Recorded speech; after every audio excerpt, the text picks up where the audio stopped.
আমি তোমাকে কিন্তু বারবার বলে দিচ্ছি, কোনো ছোট মাছ কিনবে না। আমি ছোট মাছ কাটতে পারবো না। ছোট মাছ দেখলে তো তোমার আবার হুঁশ থাকে না।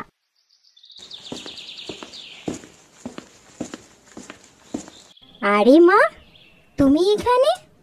কোনো খবর না দিয়ে চলে এসেছো? খবর দিলে তো অন্তত স্টেশনে তোমার জামাইকে পাঠাতাম, তাহলে তো তোমাকে এত কষ্ট করে আসতে হতো না। আর বলিস না, তোকে দেখতে খুব ইচ্ছে করছিল, তাই চলে এসেছি। এখন এত কথা না বলে আমাকে কিছু খেতে দে তো, আমার অনেক ক্ষুধা পেয়েছে। এদিকে তৃষ্ণায় গলাটাও ফেটে যাচ্ছে। এই যা, তোমাকে দেখে আমি এত খুশি হলাম যে খাবারের কথা তো আমি একদম ভুলেই গিয়েছি। নিশ্চয়ই তুমি সকালে নাস্তাও করনি। তাড়াতাড়ি করে ভিতরে আসো মা, আমি এক্ষুনি তোমার খাবার ব্যবস্থা করছি। তুই আমাকে এক গ্লাস, না না, এক গ্লাস আমার কিছুই হবে না। তুই আমাকে এক জগ শরবত করে দে। আমি শরবত খেয়ে তৃষ্ণা নিবারণ করতে করতে তুই আমার জন্য খাবার নিয়ে আস। এটা কি হলো? শাশুড়ি আম্মা কোনো খবর না দিয়ে হঠাৎ করে চলে আসলো, আর আসতে না আসতে খাবারের কথাও শুরু করে দিয়েছে। মেয়ের বাড়িতে মা আসবে, তাও আবার তোমার অনুমতি নিয়ে আসতে হবে? তুমি তো জানোই আমার মা একটু ভোজন রসিক। আমার মা খেতে ভালোবাসে। তাড়াতাড়ি বাজারে যাও, আমাকে আবার তাড়াতাড়ি করে দুপুরে রান্না করতে হবে। আর শোনো, বাজার থেকে আসার সময় বেশি করে গুড়া মাছ আনবে। মা গুড়া মাছ খেতে অনেক পছন্দ করে। সাথে দেশি মুরগি, গরুর মাংস নিয়ে আসবে, সাথে ডিমও নিয়ে আসবে। কতদিন পরে মা আসছে, মাকে একটু ভালো মন্দ না খাওয়ালে কি হয়? আমি ছোট মাছ আনতে বললে তার সে কি তালবাহানা, আর এখন মা এসেছে বলে বেশি করে ছোট মাছ নিয়ে এসো।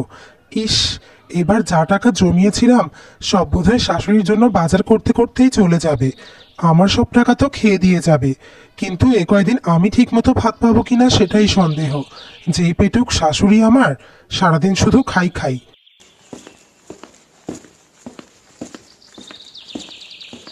এই নাও মা, তোমার জন্য নাস্তা নিয়ে এসেছি।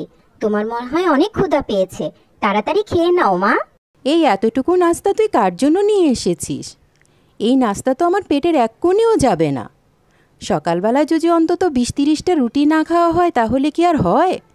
এতটুকু খাবার খেয়ে মানুষ কিভাবে থাকে আল্লাহই জানে। আমার বাবা এতটুকু খাবারে চলবে না। তুই আমার জন্য আরও বেশি করে খাবার নিয়ে আস। এখন তো আর খাবার নেই মা, তুমি এখন এতটুকুই খেয়ে নাও। আমি দুপুরে তোমার জন্য আরো বেশি করে রান্না করব।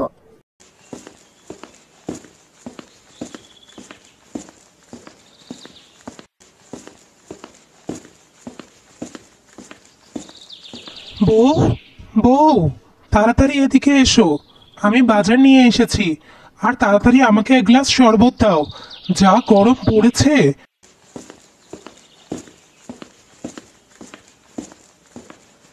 শরবত তো নাই, শেষ হয়ে গেছে। শরবত শেষ মানে? তুমি না দেখলাম সকালে অনেকগুলো শরবত বানিয়েছো? মায়ের অনেক তৃষ্ণা পেয়েছিল, তাই মা খেয়ে ফেলেছে। এখন কি তোমাকে শরবতেরও হিসাব দিতে হবে আমাকে? আমি কি সেটা বলেছি নাকি তোমাকে? না থাকলে নাই। এখন নাও, বাজারগুলো নাও, তাড়াতাড়ি রান্না বসাও, আমার খুব খিদে পেয়েছে।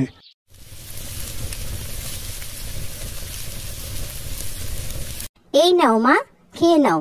সকালে তো তুমি ঠিকমতো খেতে পারোনি, এখন পেট ভরে খাও। তা তো খাবই, আমার পেটের মধ্যে ইঁদুর দৌড়াচ্ছে। তুই আমার জন্য আরও এক বল ভাত নিয়ে আস। এতটুকু ভাতে আমার কিছুই হবে না। কই বউ, ভাত খেতে দাও, অনেক খিদে পেয়েছে। খিদে একদম পেটের মধ্যে ইঁদুর দৌড়াচ্ছে আমার। একটুখানি অপেক্ষা করো, ভাত হয়ে গেলেই আমি তোমাকে ডিম ভেজে ভাত খেতে দিচ্ছি। ডিম ভেজে দিচ্ছি মানে? তুমি কি আজ দুপুরে রান্না করনি? মা কি খেয়েছে তাহলে? মা তো খেয়েছে। মার অনেক ক্ষুধা পেয়েছিল তো, তাই যা রান্না করেছিলাম সব মা খেয়ে ফেলেছে। এই জন্য তোমার জন্য আবার নতুন করে রান্না করছি। কি বলছো তুমি এসব? 5 কেজি গরুর মাংস, 3টে মুরগি আর এতগুলো ছোট মাছ মা একাই খেয়ে নিয়েছে, তাও আবার এক বেলায়। তাহলে কি বিকেলে আমাকে আবার বাজারে যেতে হবে? বাজারে যেতে হলে যাবে, তোমাকে না নিষেধ করেছি? আমার মায়ের খাবারের দিকে নজর দিবে না?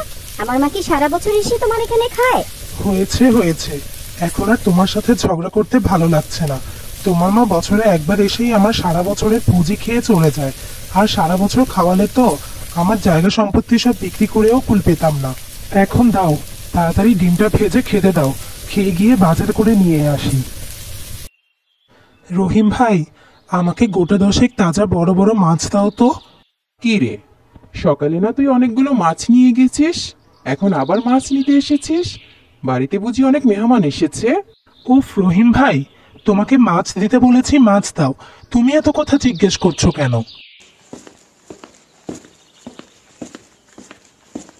আজ মনে হয় জামালের মেজাজটা একটু বেশিই খারাপ।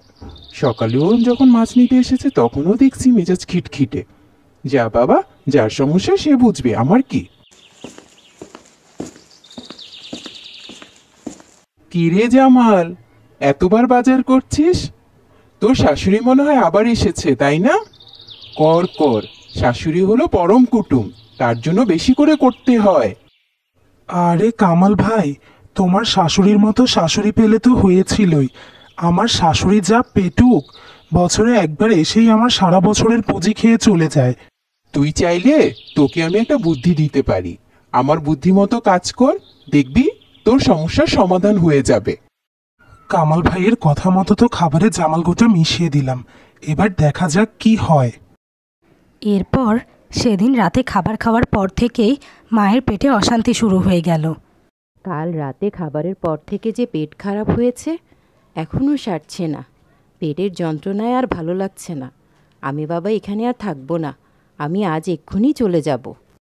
মা, ও মা, কখন থেকে তোমাকে খাবার খেতে ডাকছি, তুমি শুনছো না? কি ব্যাপার, মায়ের কি হয়েছে?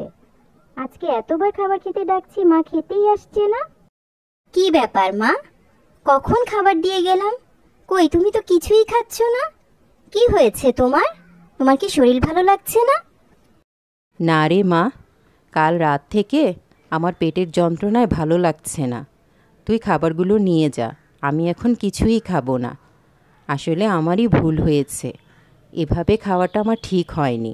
এখন থেকে আমি পরিমিতভাবেই খাবার চেষ্টা করব। তোদেরকে এই 2 দিনে অনেক জ্বালিয়েছি, কিছু মনে করিস না মা।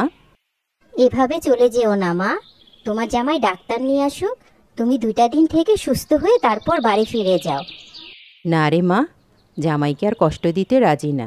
এমনি এই 2 দিন তোদেরকে আমি অনেক কষ্ট দিয়ে ফেলেছি, তোরা কিছু মনে করিস না। আসলে মেয়ের বাড়িতে এসে খুশিতে এত খেয়েছি যে আমি ভুলেই গিয়েছি আমার বয়স হয়েছে। বয়স হলে মানুষকে পরিমিত খেতে হয়, এখন থেকে আমিও তাই খাবো। তোরা ভালো থাকিস মা।